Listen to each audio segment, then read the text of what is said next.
Hello friends. તો friends અને દિશાનો phone આવ્યો અને દિશાએ કહ્યું કે મમ્મી મારે બોડીકોન ડ્રેસ બનાવવાનો છે. તો બોડીકોન ડ્રેસ કઈ રીતે સીવવાનું મને તો એવી ખબર પડતી જ નથી કે કઈ રીતનો ડ્રેસ હોય. પછી એને ફોટો મોકલ્યો અને ફોટા ઉપરથી મને લાગ્યું કે હું સીવી શકીશ.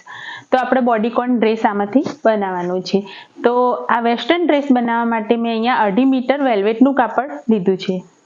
તો આપણે વેલ્વેટનું આ કપડું લીધું છે અને આમાંથી આપણે બનાવીશું બોડીકોન ડ્રેસ.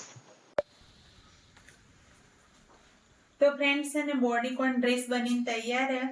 તો આ રીતનો પહેલી વાર મેં વેસ્ટર્ન ડ્રેસ બનાવ્યો. તો તમને કેવો લાગ્યો કમેન્ટમાં કહેજો અને ફાઇનલ લુક તમે જાતે જ જોઈ લો.